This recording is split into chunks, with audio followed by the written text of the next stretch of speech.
Good evening, everybody. Welcome to the 32nd and best episode of the Hashcast. And as always, I have a guest way cooler and way more interesting than myself. And today I have the ultimate Dungeon Master, Greg Tito. How are you, man? Good. How are you doing? Good. Happy to be It here. is so nice that you said yes to my invite. I love it when people do that. So, Greg, I kind of know who you are. I've been following you on the internet for a while. But for people who might not have a clue who it is that you are and what you do, can you give us a quick rundown of all your super awesome skills? Sure. I am a communications manager at Wizards of the Coast, specifically working on Dungeons and Dragons. I've been on the D&D team since I got here, and it is a meld of a lot of different skills, as you say, that I kind of have honed over my career and in schooling and things like that. So it's a lot about the written word and creating messaging for speaking out about Dungeons and Dragons and it's all of its amazingness to press. And so people who would be writing about it, making reviews and stuff, I communicate with them and have a PR kind of leg of what I do. And then I also have a marketing side of what I do, in which I create these streaming shows every year to introduce the new D&D storylines, and that has tapped a lot of my producer brain from back in the day when I was a theater producer and things like that. So that's like a whole other side of the things. And then a little bit more of stuff that I've been learning along the way while I've been here is doing streaming and podcasting. I did a little bit of that in the past, but jumped into it full force when I was here because I saw the opportunity to reach whole new audiences for Dungeons and Dragons, and I've been learning a lot about that as I've been doing, as a lot of people do when they jump into streaming on Twitch or other platforms. So that's it in a nutshell, and I still continue to try to add new and fun and interesting skills to the mix. One of them being education. Like I'm not necessarily skilled in that regard, but I've been talking to a lot of teachers and educators about the powers of Dungeons and Dragons and learning all about what their trials and tribulations in the classroom and how D&D can help that side of things. So I'm always adding more and more skills to my skill set. Yeah, and that's pretty. I never thought about the educational part of D&D. I've talked about the therapeutic part of D&D, but educational that's a new angle for me as well. But you used to be in the gaming industry, and now you are in D&D. Was D&D always something that had interested you, or how did that crossover happen exactly, or was it just a random chance of a new gig? Well, I was a fan of Dungeons and Dragons since I was a kid. I grew up in the 80s. My siblings were 7, 8, and 9 years older than me, so I always had I kind of had their sensibilities impressed upon me. And one of them inherited a Dungeon Master's Guide from a neighbor, I believe. And so it was on their shelf. They had a Dungeon Master's Guide from first edition on their shelf. And I used to always kind of pilfer my older brother's books I was a voracious reader when I was a kid. I read The Hobbit and Lord of the Rings. So I was really into fantasy. I read Hitchhiker's Guide to the Galaxy before I really knew what all the jokes were. I learned by getting into it. And then the Dungeons and Dragons was one of those things that I just read through all of those books, and I was fascinated by this other world that you could jump into. There were all these rules for it, I loved that idea of having a simulated other life, and it got into my love of video gaming, but there was always something to that. Now, I grew up in a very Catholic household, so once my mother realized what the book was that I was reading and what it contained, she very quickly. I mean, she never really took it away, but she definitely discouraged it and didn't allow me to kind of set up play dates for playing Dungeons and Dragons when I was that young. So I didn't actually play until I tried one time in high school to play Middle Earth role playing with my friends, but I didn't actually play until college, we had a few sessions that fitted and started, and then at college when I was doing theater, I kind of moved away a little bit more from the gaming part of my world. But then I moved to New York City and got married and kind of forged my own life there. And I was like, wait a second, I can play D&D now. I'm an adult. I can do what I want. So I jumped into it around like 2004. And finally got a campaign together in the 3.5 era and played D&D, weekly, and then started up 2-3 games a week at that point. And around that time is when I started writing about video games for The Escapist. And when I got there, I started pitching to talk about, in addition to video games, the D&D stuff that I was always passionate about. And at that time, the site had a more focus on video games, so it was, I wasn't always to write as much about it as I wanted to. And then when I was looking for new work, it was very strange, but I was asking them to see if they had any openings, and they said that they didn't, but they knew someone who did, and I got connected with Nathan Stewart at Dungeons and Dragons. And it was like, oh my God, how did I not know that this was a job that was even available at this time? And had a quick talk, and before I knew it, I was moving out to Seattle. So it was something that it was a long time coming, and I had to be kind of in the right place, the right moment, with the right skills and the right background to take advantage of it. But D&D was something that was always kind of a constant, factor in my life. It's funny because I loved D&D as a child as well, but I remember, like, I was in the Netherlands, so always a couple of years behind, I guess, from the big stuff. And when it just became known to us, there was this story going around that D&D was basically the devil, and that was the only thing that my mom knew of it. Like, she basically saw it as a Ouija board. So of course I started playing it with my friends. And then when I started playing it, it was like, okay, when does the creepiness start? And like, when is it becoming like? And I had a complete misunderstanding of what the game was.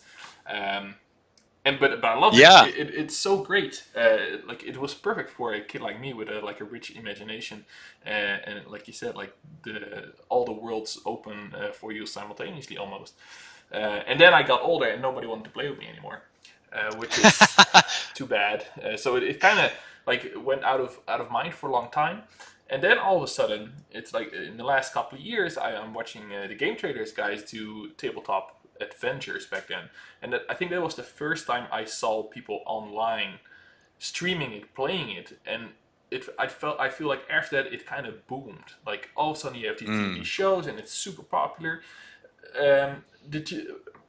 When did that happen? Like, you probably have better insight to it than I did, but when did that wave come of popularity and mainstream, well, almost mainstream D&D action that we're seeing right now? It's a good question, because I don't know if there's necessarily one factor as to why it has been so widely played now than it was, even 5 years ago.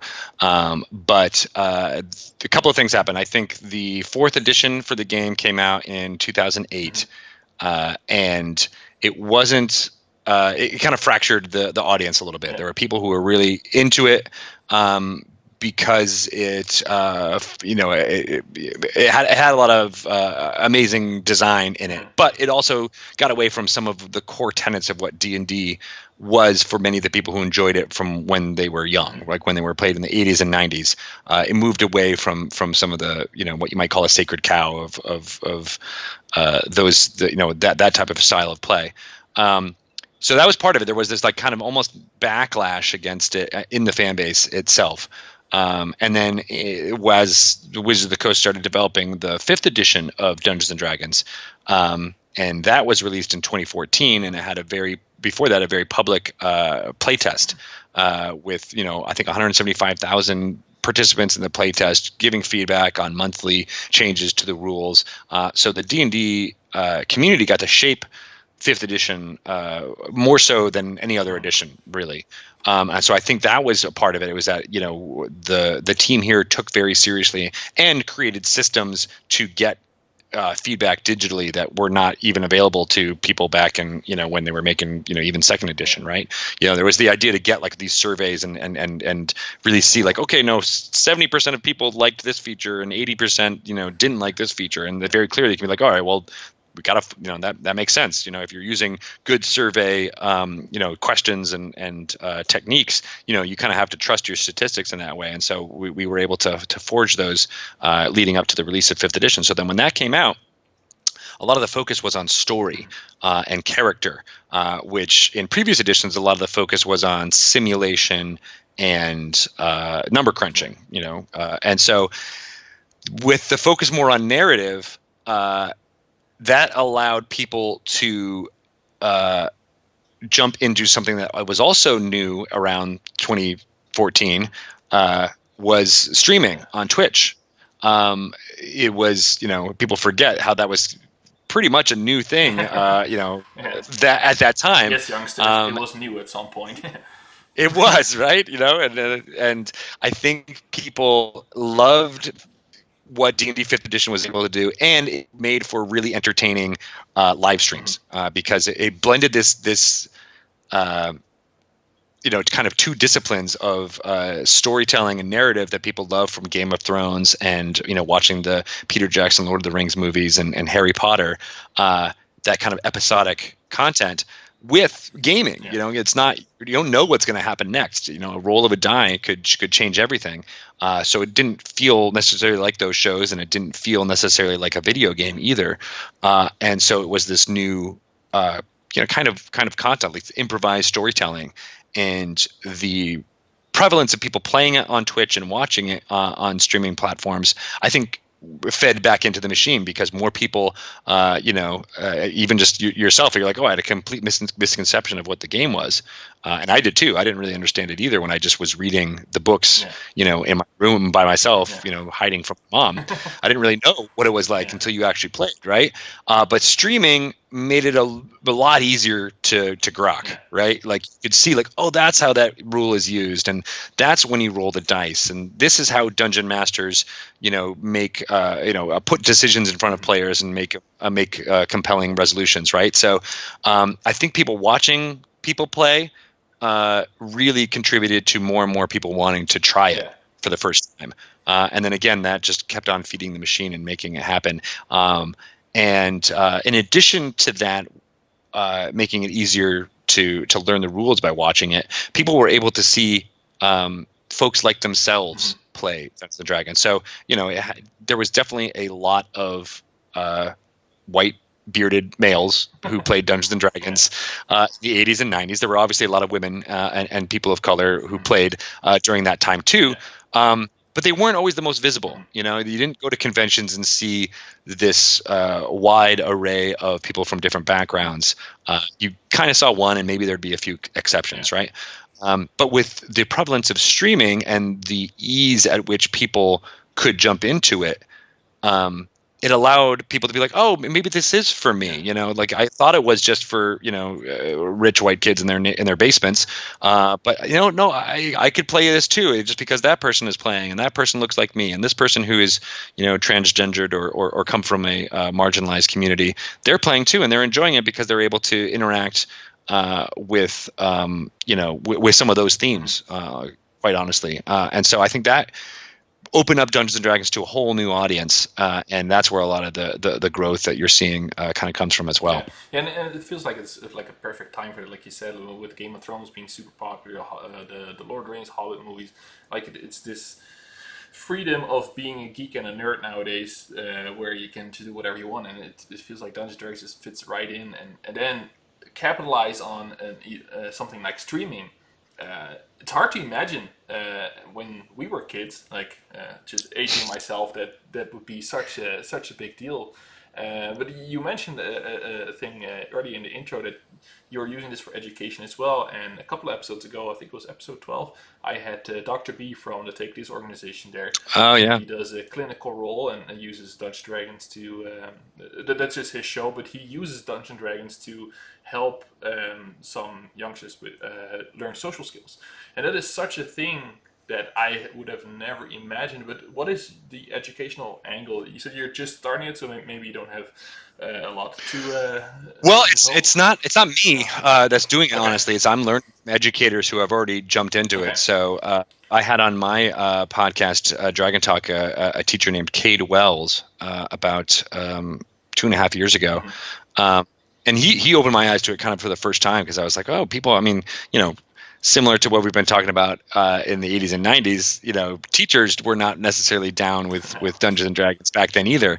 But then those fans grew up and they became the educators, and Cade was one of them. And he noticed he works in an inner city school in Houston. A lot of his students come from poor backgrounds and aren't encouraged to read, let alone participate in a Dungeons and Dragons game and check out the different options you have for character classes in the player's handbook and things like that. But he said when he started integrating it into not just like after school clubs and classes, although he does do those, but in the classroom itself. So this was amazing to hear from him. But he teaches English in high school. And at the beginning of the school semester, the class creates a character, and he uses their characters that they've created instructively, throughout the year. Like they go on adventures and they figure out what's happening in this, piece of literature that they'd be studying anyway, but they interacted with it through the Dungeons and Dragons play, right? And it's had such an impact on the kids there in Houston that he has other teachers who would be like walking by his classroom and seeing the kids, and they only had 3 or 4 copies of the player's handbook, but each of them hunched over everyone's back, looking at the things, what they could do with their characters and how they can optimize them and make them better, and saying, "Oh, I'm going to try this and I'm going to try that." And he said it was something that he just never sees in his school is people getting excited about looking at a book. And he said other teachers would remark to him, being like, "How did you do that? Like, what's going on?" He's like, "This is the power of D&D. It's like it doesn't feel like work to them. It's a game. It's fun and it is interesting." And I think that's only scratching the surface of what is possible for using D&D in a more structured classroom setting. And I've been talking to him as well as an educator named Sarah Roman, who also teaches English. I think it kind of lends itself to literature and English and storytelling, Or but it Elfish. could be used. Yeah, or yeah, right, or Sindarin. Uh, um, but she said she had a whole unit of her curriculum that was about English literature, and she did the same thing. They created classes and did a whole adventure that was going through from Beowulf and Grendel and defeating the monster, and those are very basically D&D stories that are we get learned back there, and then tracing it all through. And there was like an antagonist that was tracing all, but they also brought in Robin Hood and Romeo and Juliet and Tristan and Isolde and all these English literature things, but it was all, she made them all into this one continuous story that they had to read those pieces of literature and learn from it as well. But it was all done in this guise of an adventure that they were completing at the end of the adventure they got it to. So, and she used it as far as classroom management as well goes. So like if a student did something really amazing or did well on a test, you'd get experience points or gold points or something like that, and if someone was misbehaving or not doing as what they were told, they might get penalized with experience points and things like, and along those lines. So it's a way to make people feel like, oh, this is actually, has impact on the classroom itself. Yeah. And there's all the soft skills that Dungeons and Dragons teaches. I mean, you think of all the school projects that you did when you were a kid. You're putting 4 people together that may not have chosen to be together, and they all have different skills and different backgrounds, and they have to use them in different ways in order to complete a school project. That's a D&D party. That's an adventuring party right there. And so it reinforces some of the ideas of what kind of school instills in people just with the structure of the game itself. It teaches empathy along those lines too. So, and not to even mention, I don't know, I've done more math and arithmetic playing Dungeons and Dragons than I have, in any other point in my adult life. And even to the point where, I've learned coding or some simple language on an Excel spreadsheet simply because I got tired of rolling a lot of dice from my half elf ranger who had 6 attacks a turn and different. Like math gets very hard when there's so many things. So I literally learned coding and how to do it in an Excel spreadsheet by pressing a button, being like, okay, I did 112 points of damage, but I would never have learned to do that if I didn't have the need given to me by Dungeons and Dragons. And so there's like little things, points like that all along the way that I think it encourages students to learn, and it gives them their own rewards for doing that. And I think that's great. That sounds awesome. Do you have any idea? I'm not sure if you have these numbers and if you can even share what the install base is right now for the 5th edition. Or is it not something you can just?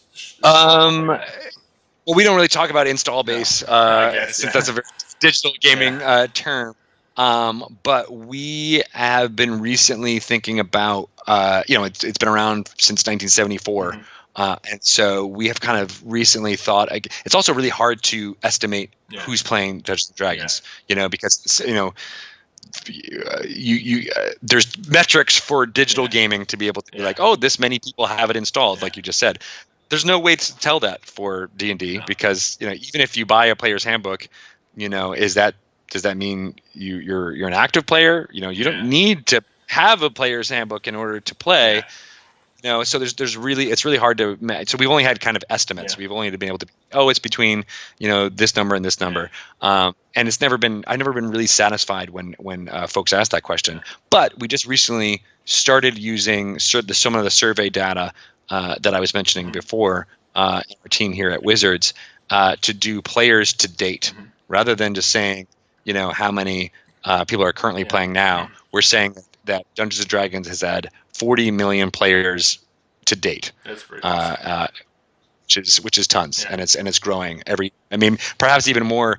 To tell you about what it's like right now, we're pretty sure Wizards of the Coast acquired TSR in 1997. So a lot of the data that we get from before that is not necessarily complete. But as far as we can tell, 2017, so last year, was the highest revenue that Dungeons and Dragons has ever gotten, ever since 1974, and 2018 is going to blow that out of the water. I can imagine. And we've had this year-over-year growth over the last, basically since 5th edition has come out, which is a crazy story to tell because folks who are in the publishing business may know this too. When a new edition for something comes out, there's usually like this peak of purchases and revenue, and then it tapers off, right? And that was true for Dungeons and Dragons in all of its editions. When the 2nd edition, everybody bought it, and then sales tapered off, right? And then same with 3rd, same with 4th. 5th edition, there was this huge peak, and it's just continued to grow, and it's breaking all of our expectations and models for what is capable with tabletop role playing, and we're super jazzed for it. That is awesome. Congratulations on that, because that must feel good, like a little bit of job security right there, as the as the comms guy. A little bit.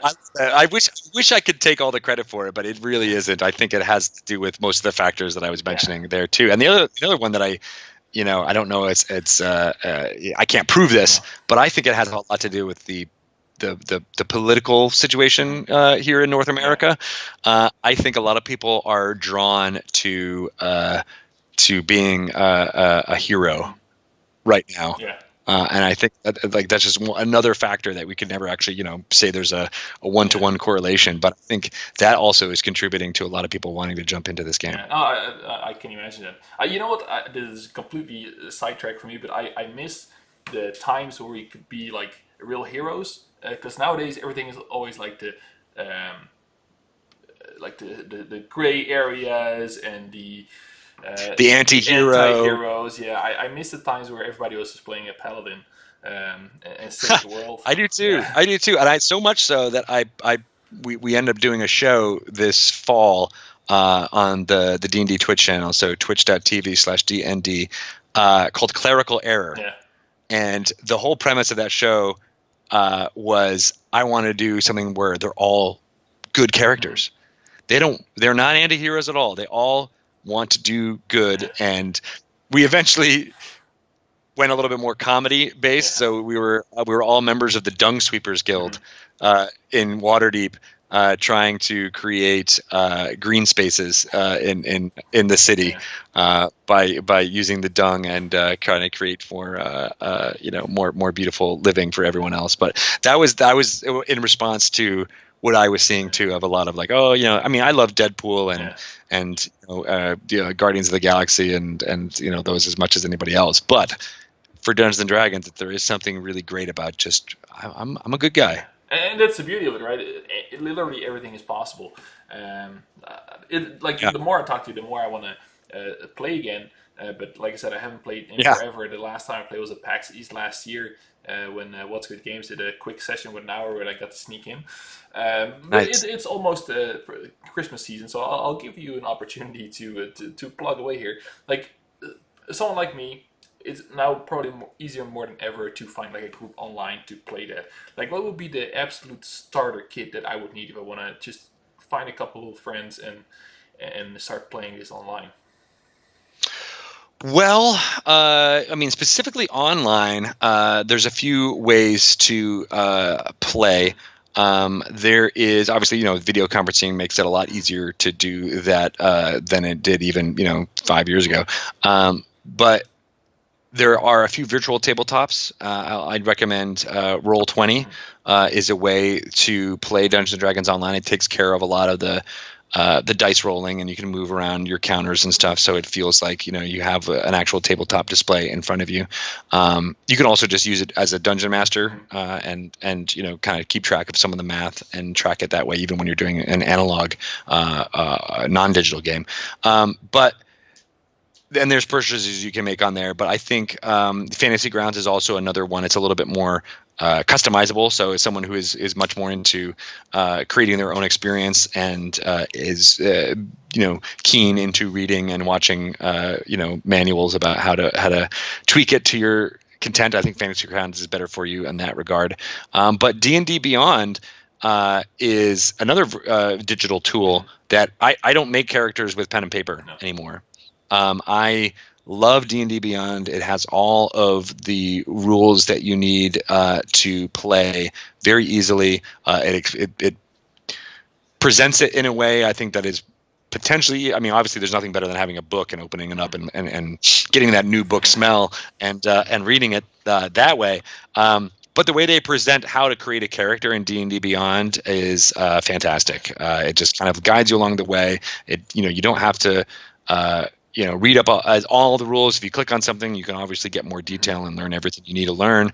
But that's a great way, and then you can create virtual campaigns. So everybody who creates a character can be in your campaign. And now there's even a Twitch overlay or extension, they're calling it. So that if everybody's in that campaign and you're broadcasting on Twitch this game, people can hover over the screen itself and they'll get information about your player character displayed, even down to conditions and things that you might have if you're using those, like, oh, I'm blinded. Okay. And then someone who's watching can hover over your character and see, like, okay, this person's blinded. He's got 12 hit points left, that kind of stuff.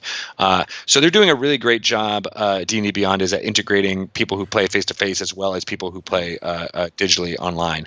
I'd recommend any one of those points. If you're just looking for something to purchase at a store, like a traditional brick and mortar store, the D&D starter set that's out there now is great for. It's less of a D&D players starter set. It's actually more of a Dungeon Masters starter set for 5th edition. It's got a great adventure. It kind of walks you through how to run that first adventure really well, and it's a good onboarding tool for people who may be familiar with previous editions or even not, but how to get into running that first game at the table. Yeah, that's awesome. You have no idea how many backstories I have for characters that I will have never played or might not ever play. But it's constantly on my mind, and every time I find a new show. And that's the downside I have when I find a cool D&D show. It's like they're 45 episodes in, which is like 80 hours worth of video. And it's so hard to catch up. I should just play it myself. But I have that same problem. But I mean, that's why we like on the D&D channel on Twitch is that we we try to contract people to do stuff on our thing for finite seasons, right? So, rather than having, I mean, we do have long running shows that are up to like 115 episodes or 119 episodes. But I also really like, the 10 episode arc, and just getting through that. And like, I think, Clerical Air was one of them. I think we only had 9 episodes, but it told a really good story with a beginning, a middle, and an end, and, had fun interludes in it and all that. So, there are shows out there that are a little bit more finite that allow you to jump in. Yeah, no, I'll have to find those. I'm definitely gonna check out the Clerical Eric because it sounds A, hilarious, and B, I need some pure heroism in my life every now and then. Yeah, So that's pretty good. Are you more of a DM or a player character yourself, or is it can you do both? I do both. I was a player in Clerical Air. I really like dungeon mastering though because you are active all the time. You're always, spinning your wheels, trying to come up with new things, or even just listening to your players. I really like being an audience member for them and having them, their ideas and their best stories kind of bounce off me and me just, yes-anding it and making it better. So I really enjoyed that. And I didn't always. I used to think you had to. Maybe this was my love of Tolkien coming out, but like, as a kid when I was always daunted. I was impressed and then later daunted when I tried to actually recreate it at the amount of history and lore and languages that Tolkien created, right? And so when I started out dungeon mastering, I used to think you had to do that too. Yeah. Like you had to have a completely brand new cosmology and come up with new gods and new lands and have this map and that map already drawn and already have everything that your players could ever possibly encounter fleshed out and known in your head at the time. And I'd get really, I never start up a game because of that, because I'd always be like, oh, I don't have all the prep, and everything. And it was only when I started, setting up sessions and running them with little to no prep, just because I ran out of time or whatever, that I really realized that that's you're improvising and you're forcing yourself to come up with stuff on the fly, and you're only creating content that's necessary for your players. Because that's the danger of being a overly prepped GM is that. Something you create, your players could go, that's on the left side, and they could go right and they'll never see what's on the left side ever. Yeah. And you spent, 8 hours, writing up that crazy adventure, but they went the wrong direction and, messed it up. So I've really become a subscriber to the idea of little to no prep as a dungeon master. And that has freed up my ability to just have fun with it. Like I'll have like a few bullet points and be like, all right, well, if this happens, we'll do this. If this happens, maybe that will happen. But here's a few characters I could use. And that allows me to just have fun with it. How do you get good at that? Because when I see some DMs and they're just amazing, like is that just practice, or do you like do improv skill to get better at it, or what's the secret, Greg? I'm just putting it all out there. Yeah, I mean, like anything, I think there's a little bit of a talent, like you kind of, there's like a seed of that, honestly, it's someone who wants to tell a story. Yeah. I mean, that's really what is the driving force behind a good dungeon master is they just want their players to experience something great, and have fun at the table. And to get better at it, I agree. Yeah, practice does make it easier, and I think mostly it gets you over that hurdle that I was just describing of like where you think it's going to be, X and it ends up being Y. The more you practice, the more you do it, the more you run games, you realize that you don't have to have that pre-programmed ahead of time. You can just kind of let it go. It's similar. I mean, I did some stand-up comedy when I was younger, and I never quite got not nervous, but the more I did it, the more I realized, people aren't nervous. I mean, you're always going to be a little bit, concerned about how your show happens, and that you don't want to ever lose that.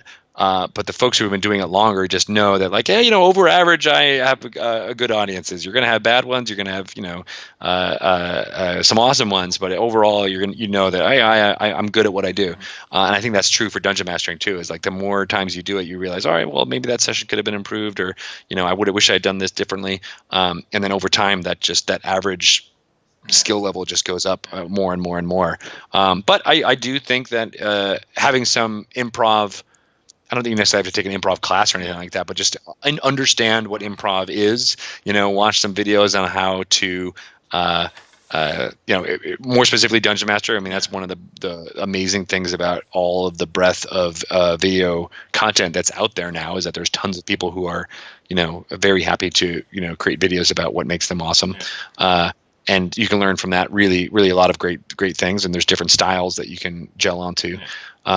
But other than a basic understanding of everybody just wants to have fun at the table, just doing it, just do it more and more. No, there's no secret. No, there's no saying. I was trying to get like the real secret out there, but apparently it's just practice. As with everything, practice makes snacks. Snacks is the secret. Snacks is the real secret. So when I look at like how popular it is, how widespread it is, and like your role in this is to promote and to even grow further. What do you think is next now? Because we probably wouldn't have imagined that it would take off like this in the digital space. What are some next steps for you in your career that you're going to think, I'm going to push this hard, or as for Wizard? How are you going to even scale this up? Well, that's a good question, because there is, once you see all the success, you're like, all right, well, the only way to go is down, right? Unless you try to continue to evolve and innovate and do new stuff. So there's a lot of stuff that we're planning for 2019 and beyond.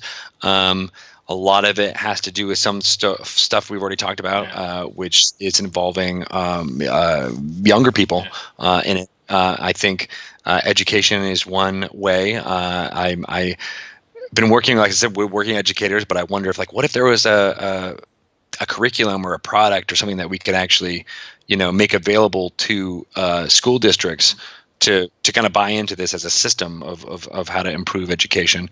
That's something that's really exciting to me, and there's nothing really else like that out there. So that's interesting. Beyond education, just involving more younger players. When you asked me about what was the good starter thing, part of me that I always kick myself is like, I wish we had a product that is geared more towards a family. Like, okay, a family wants to play this right now.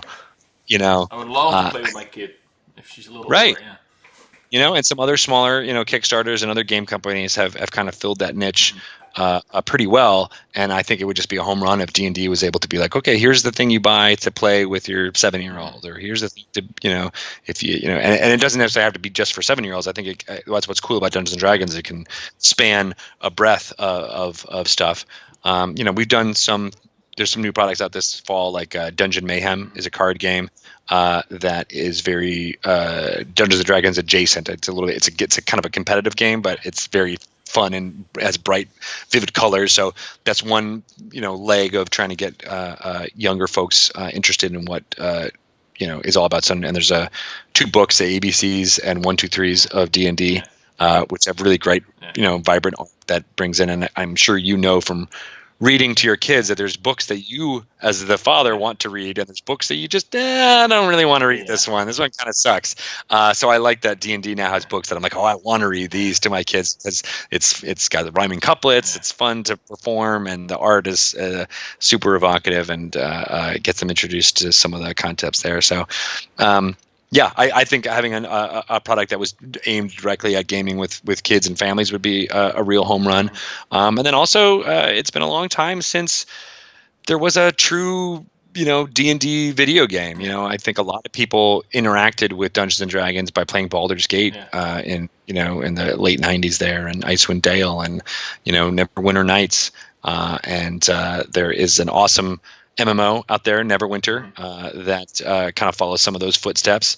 But I think there's more opportunities there. I'd love to kind of meld my brain that loves to play Assassin's Creed and Red Dead Redemption 2 and and with my brain that loves to play Dungeons and Dragons yeah, and kind of get into that yeah. a little bit more. Yeah, You know. and the potential there is so large with now all these apps that you can, the companion apps that you can use, and oh man, I would love like a legit hot triple A Dungeons and Dragons game. I don't know what Yeah. form even. Like, well, put it in VR if you have to. It'd be hard to control, I guess. But that would be Yeah, really VR cool. has a lot of challenges, but Yeah, there's also really a lot of exciting stuff. Not that, I mean, I think VR is awesome, but AR, the oh augmented yes, reality, yeah, is what I think Dungeons and Dragons could really, be the like the really killer yeah. app for that type of thing. Oh Because man, I've seen some prototypes of people who are like using their phones to scan, a QR code, or not even just like a text, yeah, of like a monster. It says beholder, and then a beholder, pops up in front of them, and they're able to kind of see yeah, it, move, and it has like, kind of little fidgety animations, which make it look really amazing and yeah, come to life. So, it's there. The yeah. tech is there. We just got to figure out how to put it into a format that Yeah, makes sense. yeah. No, that's really when you need the headset. I think that you can just look at the board and it pops up there instead of that you have to look through your phone. Oh man, that would be so awesome. Yeah, That would be so amazing. right. I What is the Microsoft product? Hololens. Yes, that's the one that I'm Yeah, like, oh gosh, there's got to be something yeah. to work with there. Yeah, it's I've seen it in action once, and it's very weird when there's this one dude wearing it in a crowd. But I can just imagine it once that gets smaller and almost like Google Glass, I guess, that size. I would love it that you could see the. Okay, now that's in my head. Thanks, Greg. Thanks a lot. Now I can stop thinking about that. No problem. I mean, it's in a lot of people's heads. I Yeah, think the amount of folks who have mentioned their, I mean, they're in the tech yeah, industry and in the video game industry, so of course they're going to be thinking along those yeah, lines. But so many of them have said like, oh, AR is going to be the thing that drives D&D forward, yeah. and I have to agree. Yeah, and this is something I'm just curious about because when I think D&D, I still automatically kind of think like North American, European audiences. How big is the market outside it? Are you in Africa and in Asia at all with this, or does it never? Is it like an Xbox in Japan? So a little bit, Yeah, because there are a lot of other, D&D has brand recognition here in North America, more so in English speaking yeah, countries, so UK, as well as Europe. But you also have competitors there like Wargaming and Games Workshop. yeah, Kind of has like a different brand of fantasy, yeah, and there's others out there as well. But we're seeing more and more interest, kind of as North American, interest in tabletop role playing and D&D storytelling grows. So it does in other areas, and so um, you know. I think how fantasy has blown up worldwide with the properties I've mentioned, such as Game of Thrones and Harry Potter, but the equivalents of those exist in other cultures as well. I'm thinking of like The Witcher and the JRPG kind of world, or K-pop and anime. Like there's all this kind of fantasy adjacent yeah, stuff that's in many cultures out there across the world. So I think the uniqueness of playing Dungeons and Dragons, as well as interacting with that kind of fantasy storytelling, is we're poised to really kind of grow in other areas yeah, too. Now, Wizards of the Coast has concentrated on English mhm, for its publication. yeah, Um, in, I believe, fourth edition and previous editions, it was translated into other languages. There was varying success there as far as translation goes. I mean, it's harder to translate and localize yeah, a video game. yeah, Um, it's even harder to some extent to do that for Dungeons and Dragons, yeah, because you're like, the example that we always talk about is there's a town in the Forgotten Realms called Red Larch, mhm, and we had a translation once that changed they actually translated Red Larch yeah, into what it would be into a different country, a different yeah, language. I'm like, well, that's not. I don't know if that works, yeah, right? Like, I don't know if you can take the proper name and translate it, whether that would work or not. And so there's tons of those kind of examples in Dungeons and Dragons. So you need someone who is both versed in the lore of D&D and the language, both languages, to translate it well, and that can be very expensive. It doesn't always. Even then, it still is not always what fans in that country or in that native tongue want to have, right? And so we've done a very slow rollout of translations using one of our partners, Gale Force 9, to bring it to different languages, and it's just now kind of entering those markets, and we're seeing what the responses are. But as far as streaming goes, I mean, we want to kind of take the successes that we've had here with the North American audience, and there is some impact that the English speaking Twitch channel has in other countries, but we've seen people playing Dungeons and Dragons in Spanish, in Russian, and all kinds of different languages. And I actually talked to one group, which I found really fascinating, was that in character they spoke in English. Yeah. When they were role playing, and they spoke English, but when they were just themselves talking about the rules or whatever, they spoke in their native language. And I'm like, oh, that's really interesting. It has this nice kind of separation of kind of a theatricality to it. So we're looking at ways to expand what we offer on our D&D Twitch channel to just similar to how we showcased people of color and people from different walks of life. Why not focus on showing people, using different languages to play? Cool. Now, obviously, English-speaking people won't necessarily pick up on every word, but I'm actually really curious to see how much of the story can be conveyed, even if you don't speak the language they're playing in. It's funny. Red large in Dutch would be rood-groot, which makes it all rhymey and stuff. It might work. So that might be an improvement. Yeah, that might be good. So. Like, I promised we were going to talk about. What's it like? Before you move on, because now I didn't realize you spoke Dutch. Yes, I do. Yeah. What's it like in the Netherlands? Do people play Dungeons and Dragons there? Yeah. So this was ages ago. I'm so old, Greg. But I think what we did is we got the English books and then we just played in Dutch. Because the first time we played by the rules. We had the book, and then we started making our own campaigns, and we kind of followed the rules. So it just became a Dutch campaign. I think that's how we adapted back then. But this was like way before the internet, and you just had one friend who had the book who knew the rules. So we didn't rely heavily on the lore, I guess, the pre-established lore. We just made our own thing, and I'm thinking that we actually used a lot of English terminology, because my favorite enemy back then was a displacer beast, just because I heard about it once and it sounded super cool. So that was in all my campaigns, was a displacer beast. So yeah, I think there was still a lot of English in there, but it like you play in Dutch, but it's kind of like what you said, like our characters would still play in Dutch, but all the terminology would probably just adapt. You would still have a rogue or a ranger or like all those names would still be in English. It's funny how it works, but the Dutch are relatively good at English, so there's no need to dub that. Like we use subtitles for everything, so we're kind of used to the English. But it is interesting.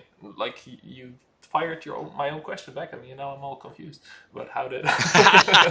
Well, it's fascinating to me because it's something that we have to think about, right? Is like, how do people who don't, who don't have English as their primary language, like how do they want to interact with this game? So I mean, I'm thinking about it more and more, and want to find out whether does it make sense to translate it into 100 languages? I'm not sure if it does, because it's there's enough of it out there for people now. Obviously, there's already people who are translating it, because they want it to be able to share with their friends and things like that. And I think that's awesome.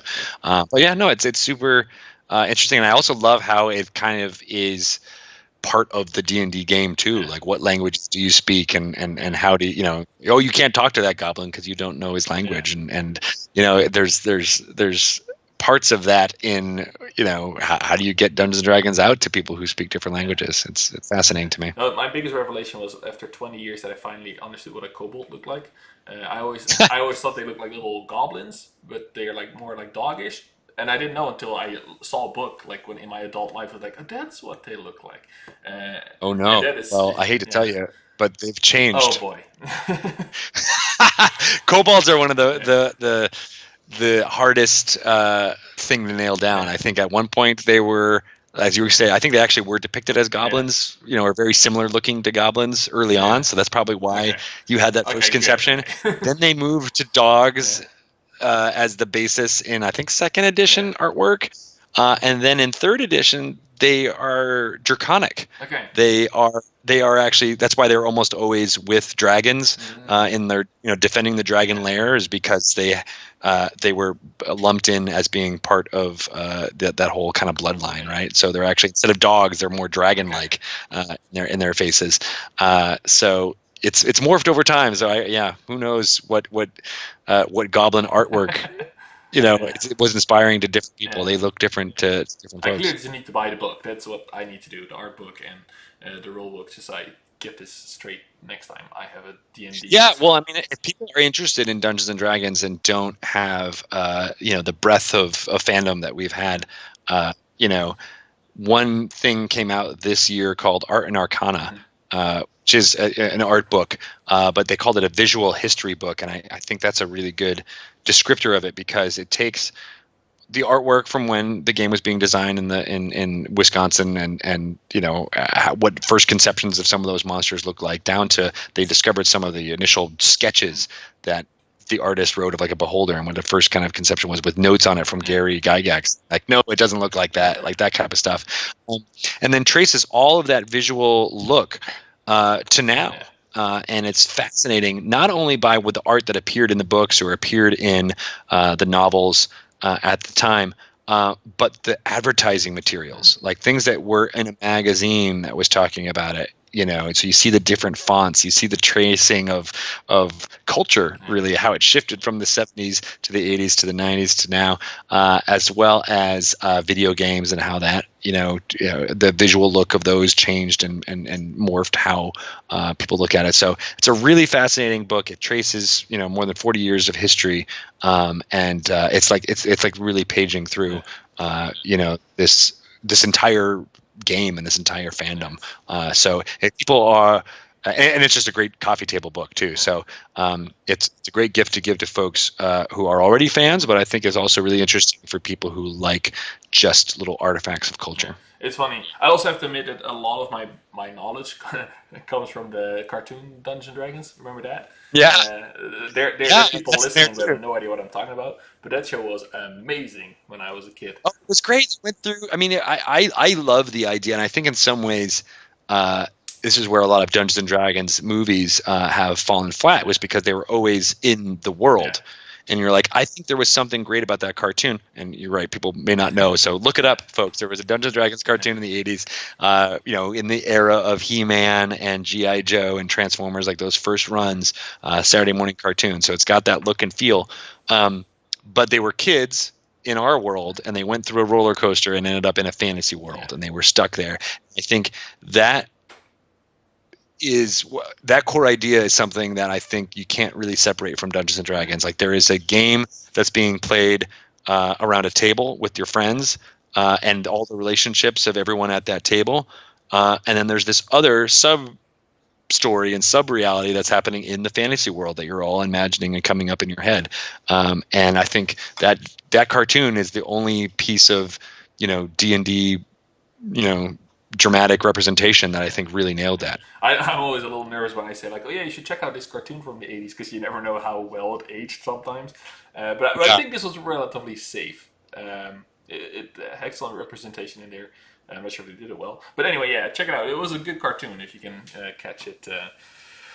Probably on YouTube sometimes. But yeah, but right, it was a lot of people's first kind of conception of what Dungeons and Dragons was, and it's got a lot of staying power because of that. Yeah, I still want that bow with the unlimited arrows. Like that's the weapon. Oh God, That's what I wanted. That was great. I loved the barbarian, the little Yeah, kid, Bobby the Barbarian. He just had that club, yeah, was able to smash yeah, it down. Like that's the image that for some reason in that cartoon yeah. has been stuck with me the Yeah, most. it was good. But Craig, I promised we were going to talk about you a little bit, but we've been like going off on Dungeons and Dragons because I have such a love for the thing I never play. So, but when I do talk to you, there's so much passion in you about this. So it feels like you are in such a great place where you are. Like, is it dream job level what you're doing right now, or?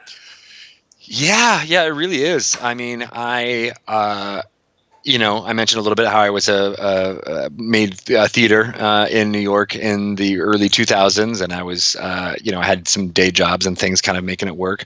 And when that got frustrating, and I was like, man, I really just want to have a job that I, could go to and go to an office and just love it, right? And that was always the dream.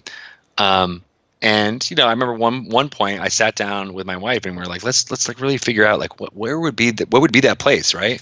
And it was Wizards of the Coast was one of the ones I was like, oh, but that'll never happen. And you're like, oh, maybe I'll work at Blizzard, work at World of Warcraft, because I was also a huge Warcraft fan at the time, and I was like, oh, that's never going to happen. And it wasn't until we went through the whirlwind of interviewing here and moving up to Seattle and then kind of got our breath that my wife Erin was like, you said at one point you would be your dream to work at some place like this, and here you are. How does that feel? And I was like, oh, I didn't even really. Yeah, I did say that, didn't I? And it is happening. It almost didn't feel, like it was something that I could expect. So it is a real joy to be able to interact with the people who are making this game. They are as passionate about it, if not more so than I am. They really treat themselves as stewards of this game. Like they write the rules and they create it, but it's not necessarily this is what it is and this is what we are. Like, no, it's the community's game. It's everyone who plays this game contributes to it. They're all creating something, creating their own little shards of reality at their gaming table, and everything that people in this building are doing is in support of what happens at those gaming tables. So I really love that, and it was a joy to jump into a team here. At the time, there was only like 25 people who were working on Dungeons and Dragons, and we all work on the same group, and we're really passionate. We kind of created this like little mini studio within Wizards of the Coast, and it's amazing how talented and dedicated every single one of those 25 people are. It's almost like being in like a like a company of heroes, in a way where everyone's like, oh man, I can't believe you just did that. That's amazing work. You just did that. What? That's crazy. And it's some of the people that don't get a lot of the, we have, our big talkers like Mike Merles and Jeremy Crawford and Kate Welch talking about how awesome the game design is. And I love putting them up for interviews, but I also really love bringing out the artists and the graphic designers and the licensing people who talk to all of our licensees and make sure what they're making is just as passionate. They have as much passion about what they're making as we do. And everyone is just operating on all cylinders because they love the game and treat it with the utmost respect, while also wanting to shift it and move it forward and constantly improving it too. So it's been great. Not only just from the idea of like, oh man, I loved reading those books when I was a kid, and I'm so excited. I get to talk about Dragonlance and Dark Sun and all these fun things. On a purely professional level with people, like I can't believe we're just talking about devils and demons, and this is my job. This is amazing, because we're arguing back and forth about like, oh no, a devil would do this and a demon would do that, and we're like, what? This is what other job has that on the whiteboard of like what we're talking about today. So that's always a joy, and sometimes through the stress of working on all the things that we're working on, we get a little bogged down, but then I always have to kind of take a deep breath and be like, man, we're doing amazing stuff, and it feels really good. So it's a dream job on that level too. I always hope that when my 16-year-old self looks at me now, that he kind of is impressed, but I think your 16-year-old self would lose his shit when he sees what you're working on right now. Uh, yeah. Absolutely. So, what? Where do you take it from there for yourself, Greg? Like, what would you like to? Like in the very beginning, you said you're still adding skills to the mix. Like, what is the next step for Greg Tito, or is it just grow exponentially in doing what you're already doing? Yeah, I think that's the real, goal. I mentioned before the streaming events that we've been doing. So, that's a kind of in microcosm an answer to your question. We did one in 2016. It was the first one. It was called Live from Meltdown Comics. It was in LA. Pour one out for Meltdown Comics. It's no longer there on the Sunset Strip.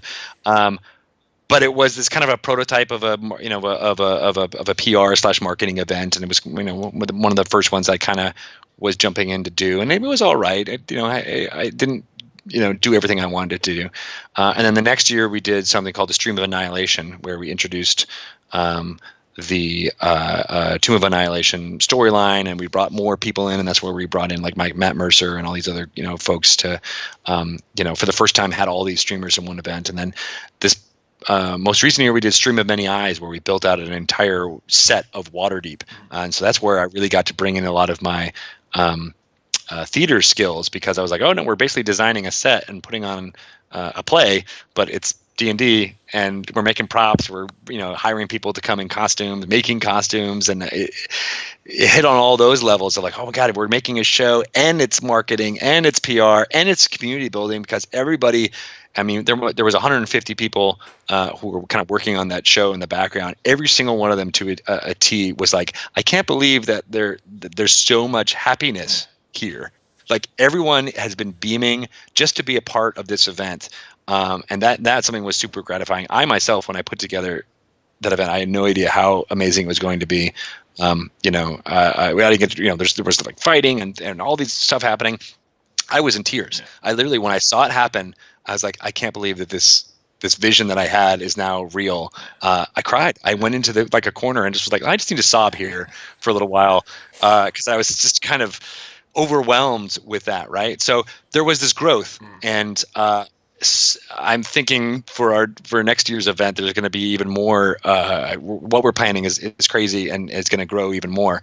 And I think that's kind of the what's next, is like I'm just going to continue to iterate and make what we're doing here better, be more inclusive, have more folks playing Dungeons and Dragons, and I think that's the only thing that I'm really working on for what's next is to bring it out for people, because I think it is such a net positive good. For all the things we've mentioning in this whole interview, right? Like I think it actually is a force that can combat a lot of evil in the world just by playing what is on the surface a silly game, but there's so much benefits that we as humans get out of it, and it taps into something that I didn't even realize until I really started to kind of encapsulate it. But like humans have been sitting around telling stories to each other since we were humans. Like that's almost what makes us human, is that we communicate and have an imagination and communicate that imagination to others around a campfire. Like there's just this need for us to have the sense of community and to communicate with one another and tell stories. And that's exactly what Dungeons and Dragons does now, right? So much of what we experience in the world. We talk about the growth of streaming and video games and all that stuff. And I myself am a victim of not spending time with my kids and looking down at my phone and checking Twitter. And I'm like, oh, why am I doing that, right? But D&D is the antithesis of that. Like you are face to face, using as much of your mental faculties as possible for pleasure of not just you but everyone around the table. And it's the only thing I know that's really like that. And so I'm just pushing to get it out there for more people, and I'm hoping that the events that I'm producing and all the things that I'm putting out there just continue to bang that drum. Well, I was already sold, but like an hour with you, and now I'm like super sold. because because Nice. all I need is some cool friends to play with. I guess that's really all I need right Yeah, now. you can make it Yeah, happen. And like you said, doing it online, I think is an amazing yeah. idea. So jump in. There's nothing No, stopping you. I'll send a box of fun your way uh, so that you'll have no excuse. that'll be no excuse indeed. But I really like your message of a net positive, because that's really what we need right now, I think. And Yeah. D&D can absolutely contribute to that, because you can be whoever you want to be in the game, and you can interact with whoever you want to interact. What is one of your like? I know you probably don't want to answer this, but what is, speaking of net positive, what is one of your favorite shows? Which would you recommend people if they want to dive into watching D&D online, if they don't have the possibility Mm. to play? Like, what's a great example of this is what you can achieve with this game? God, there's so I many. know. I think what I like about what's happening right now is that there are so many different styles Mhm. out there. So you a little bit want to kind of figure out what you gravitate towards. So I'll name a few, and maybe people can jump into what they think Mhm. is the most of interest to them. But Critical Role is a fantastic example. It's voice actors in video games and anime coming together, so they have all of that theatricality of using their voice to create their characters. I think that's a fantastic example of how to blend theatricality with the gameplay. They're also really good friends, all of Yeah. them, and so their love for each other and for their ideas and their storytelling really comes through. And so I think that's kind of the secret sauce that Matt and that crew kind of bring to it. So jump into that. That's obviously one of the more popular shows out Yeah. there. So probably people who are listening to this Might have heard have of it. already heard Yeah. might have heard of it already. Yeah. So I'm not, I'm not the hipster running my glasses to be like, you may not have heard of Yeah. Critical Role. Um, there's also Dice Camera Action, which is Chris Perkins, who is the principal story writer here. He does the lion's share of the adventures that we put out in the last few years. He wrote Curse of Strahd basically by himself, and he's done other things with collaborating with other people. Dice Camera Action is his long-running show. They're up to 119 episodes right now. And that group is really special because they didn't know each other at all Okay. before this was formed. They were thrown together and they coalesced so well into telling these really empathetic stories while being funny and having a lot of kind of a hilarity that goes along with it. But the amount of emotion that Chris is able to elicit in them by giving them really tough decisions to make or complicating matters is a fantastic show to jump into. It's 119 episodes, so it doesn't have that problem. Like, hey, how do I jump in? But we've had I think 4 seasons, which kind of have some pretty good breaks in it. So feel free to jump in at any one of those. We have a wiki that has some information that you might be able to look up stuff if you're confused about references to previous episodes and things like that. But yeah, those are two awesome ones, and one that I think I'm really proud of putting together is called Rivals of Waterdeep. They're a group from Chicago, and I took these folks from the Spawn on Me podcast. So Tanya DePass, who is on that I love podcast, her. I asked her to be like, "Oh, do you think anybody on that podcast or friends of yours in Chicago area would be able to do it?" And I had this other group that I knew were in the Chicago area, the Dungeon Rats. So we kind of joined those two groups together. Some of which who had played Dungeons and Dragons before, some of them who Yeah. hadn't. Ever played, they were, video gamers, so they kind of had, they understood kind of RPG mechanics, but then some of them had never played before they performed on stage at the Stream of Many Eyes together for the first time. And I love that group Yeah. because they are, they have that ability to jump in, and I think they show that it is for Yeah. everyone. And so the storytelling that they've brought to bear is great, and each one of them has said privately to me, but I also see on Twitter all the time saying like, man, I never knew that D&D was this powerful and was going to have such a huge part of my Yeah. life. But they've been playing for 4 or 5, 6 months now, and they continue to extol the virtues of what it does there too. So that's another really great Yeah. one to watch. That's great. I love the Spawn on Me group there. I've had Tanya Yeah. and Khalif both on the show here. And they've been nominated by Red Bull for Best Gaming Podcast. Oh, So sweet. you can vote for them now, so shout out to those guys. Yeah. But Greg, you don't underestimate your contribution to this whole thing, because you're such a fantastic person to do this. I think all the love you Oh, have for the thank game, you. the passion, and all with like your mentality behind it to do good and to bring more good in the world. And it's, like, I know it's a product, I know it's a company, I know selling books, and but you also sell experiences, and that is pretty rare. And to use that for good, that just makes it even better. So thank you for everything you do for the community at large. I think that we all owe you a big deal. So thank you for talking to me tonight. Oh, no problem. I always end the show on a segment called Podcast and Chill, but we've been shitting hard all night for all kinds of stuff. But so we'll just leave it at for you. Like, where can we find you if we want to see more of Greg Tito? Sure. I'm at Greg Tito on Twitter, at Greg underscore Tito on Instagram. I post a lot of pictures of my kids, so don't. There's also D&D stuff in there too, but and then on the Twitch channel, twitch.tv/DND, I do Dragon Talk live recordings on Monday there with my co-host Shelly Madsen Noble, and it's similar to your show. We have guests in from the D&D community and talk about what makes it exciting, talk about what they were working on, what cool products they're coming out with. And then I do a news segment on Tuesdays at 3 p.m. Pacific time, leading into Dice Camera Action. So if you're interested in checking out Dice Camera Action, come and watch me interact with Twitch chat and generally be a ham. And I've been reading the D&D, the ABCs and 1-2-3s of D&D live on camera the last couple of episodes. So there's a lot of fun stuff there. So That sounds fantastic. I'm gonna check it out as soon as I can too, because I have not caught everything. But yeah, if you're listening to this, there's a lot on that channel. So I pick and link choose it, what you want to jump into. I'll put a link in the description for that.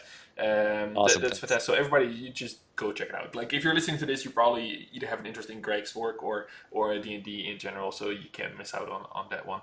And for me, I am the Hashtagonist, and you probably know who I am. But if you are listening by random chance on some iTunes, whatever you found this, you can find me at the Hashtagonist on Twitter and pretty much every channel. And this is my show, the Hashcast, and we're here every week with a cool guest from the industry at large, because it's not always gaming, sometimes it's movie, comics, now Dungeons and Dragons, and it's perfect to have that makes a match. So Greg, thanks again for coming on. I am now double excited, and I promise 2019, because it's very close to the end of the year. I'm not sure if I can pull it off this year when I'm still 1 month left in Project Elsa, and after that I have a lot of free time all of a sudden at night.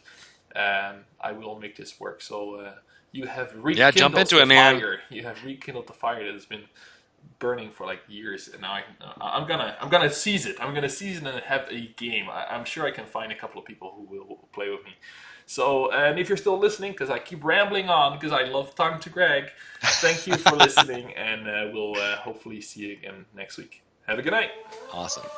Thank you so much.